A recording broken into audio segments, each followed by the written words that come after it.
Noong 2018, ginamit ni Wade Wilson ang time-traveling device ni Cable para maglakbay mula sa kanyang timeline, Earth 1005, hanggang Earth 6116, ang Sacred Timeline, kung saan nakilala niya si Happy Hogan at humiling na sumali sa Avengers, ngunit tinanggihan siya. Makalipas ang 6 na taon, nagretiro na si Wade mula sa pagiging masked mercenary na kilala bilang Deadpool at nagsimulang magtrabaho bilang used car salesman matapos makipaghiwalay sa kanyang girlfriend na si Vanessa Carlisle. Sa kanyang birthday party, nakuha ng Time Variance Authority, TVA, si Wade at dinala siya kay Mr. Paradox na nag-aalok sa kanya ng isang lugar sa Earth 6116. Gayunpaman, inihayag din ng Paradox na ang timeline ni Wade ay lumalala bilang resulta ng pagkamatay ni James Logan Howlett, na ipinahayag na anchor being ng timeline. Ninakaw ni Wade ang tempad ng Paradox para maglakbay sa multiverse at maghanap ng variant ng Logan para isave ang kanyang timeline. Pagkatapos makatagpo ng iba't ibang variant ng Logan, ibinalik ni Wade ang isa sa TVA, kung saan nalaman niya na ang particular na Logan na ito ay nawasak ang kanyang universo bago ang Paradox ay pinutol silang dalawa sa Void. Nag-away sina Wade at Logan bago sila mahuli ni Johnny Storm at ipinadala kay Cassandra Nova, na kinilala ni Logan bilang kambal na kapatid ng pinuno ng X-Men na si Charles Xavier.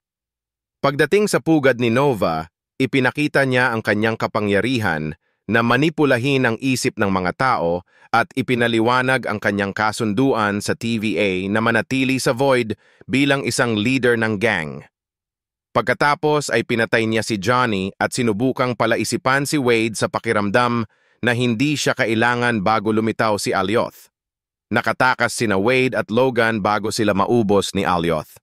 Kasunod ng kanilang pagtakas, sina Logan at Wade ay nakatagpo ng isang variant ng Wade, Nice Pool, na nagbigay sa kanila ng kotse upang makapaglakbay sila sa mga hangganan ng Void upang sumali sa paglaban-laban kay Nova at sa kanyang mga puwersa.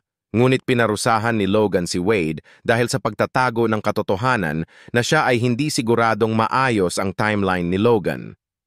Pagdating sa mga hangganan, sina Wade at Logan ay nakilala ang mga miyembro ng paglaban na sina Elektra Natchios, Blade, Remy Lebo at X-23 na tinawag na iba pa ni Wade.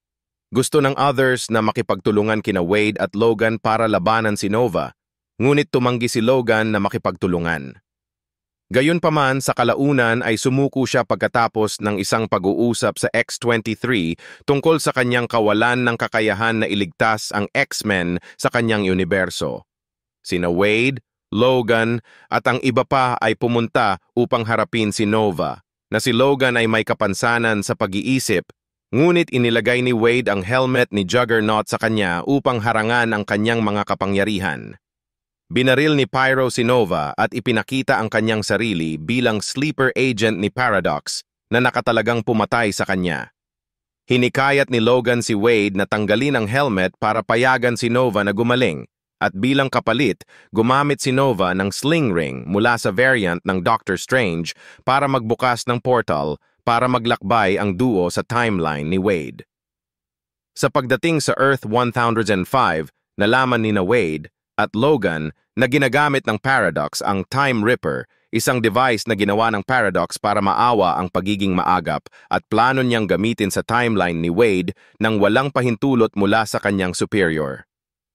Mabilis itong nalaman ni Nova mula sa pinatay na Pyro nang dumating siya sa isa pang portal at kinidnap si Paradox. Labanan ni Wade at Logan ang Deadpool Corps, isang hukbo ng mga variant ng Deadpool na nagmumula sa portal bago kontrolin ni Nova ang Time Ripper upang sirain ang lahat ng pagiging napapanahon bilang paghihiganti sa pagkakanulo ni Paradox.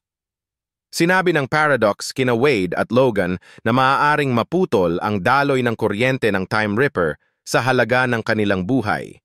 Gamit ang kanilang mga katawan bilang conductor, pinatay ni Wade at Logan si Nova at sinira ang Time Ripper, ngunit nananatiling buhay. Inaresto ng Hunter B-15 ang Paradox. Ang others ay ibinalik sa kani-kanilang timeliness sa kahilingan ni Wade, habang si Logan ay pinahihintulutan na manatili sa timeline ni Wade na hindi na lumalala.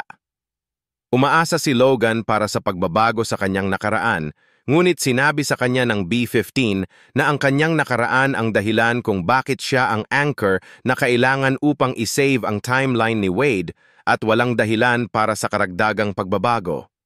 Pinili ni Logan na magretiro at mamuhay ng mapayapang buhay. Bago siya umalis, dinala ni Wade sina Logan at Laura upang makilala ang kanyang mga kaibigan. Hinikayat ni Logan na kipagkasundo si Wade kay Vanessa.